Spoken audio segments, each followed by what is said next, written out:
Hey, what's up? It's me.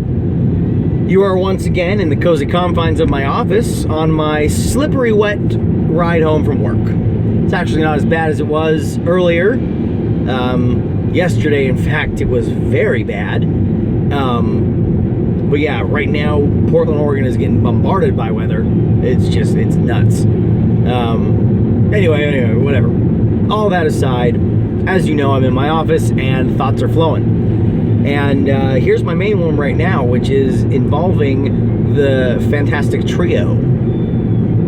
Clarkson, Hammond, and May are going to be on their new show coming next year, and I mean, I'm excited for it. I am. I'm excited to see them back. I'm excited to purchase an Amazon Prime thing, because that's what I freaking have to do.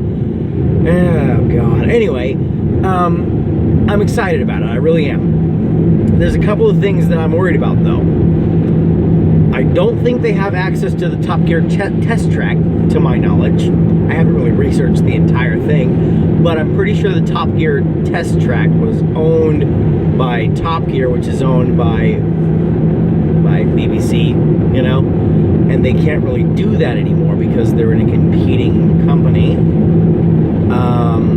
And of course, their contracts are up with BBC anyway. So,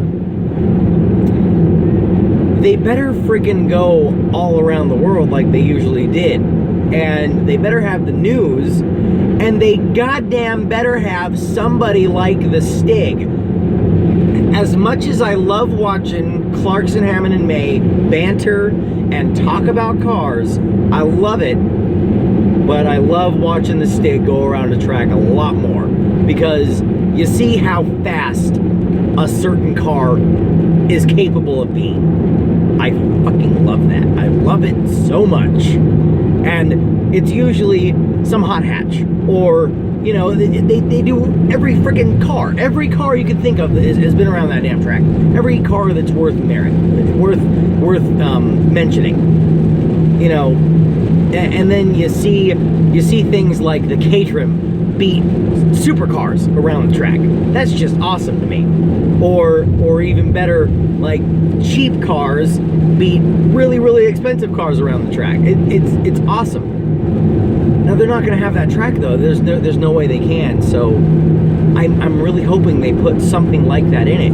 And I don't know if the Stig is like owned by BBC or if he's like a trademark of the Clarkson, Hammond, and May experience. I don't know, and I'm worried, to be honest. Maybe it's totally just in vain. There's obviously hopefully there's no solidness to this at all. There's nothing concrete about this. It's all just speculation at this point, and it's all just fears that have no backing. I'm hoping. But it could.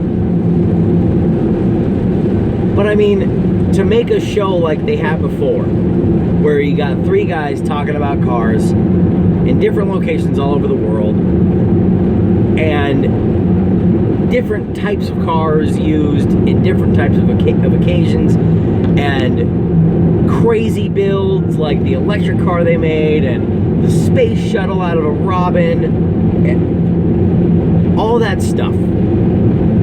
If they could make that before on like network TV, and now it's something that's not network TV, it's something that you have to purchase and not everyone has, and so you're limited.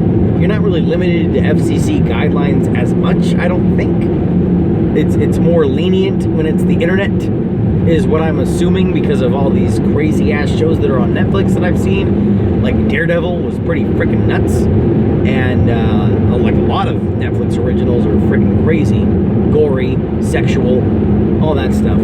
I don't want gore and sex to happen with the Top Gear Trio, but I'm just saying they have a lot of leeway with what they can do, possibly. But to make all that stuff on the BBC fly, how hard could it be? How hard could it be to make something exactly like that and then make it better? I mean, it's Clarkson, Hammond, and May. They have to make it better. They have to. There's no way they can. I mean, they've got to have the Stig, or someone like the Stig. They've got to. It has to happen. It won't be the same. It won't be the same without it. I'm worried.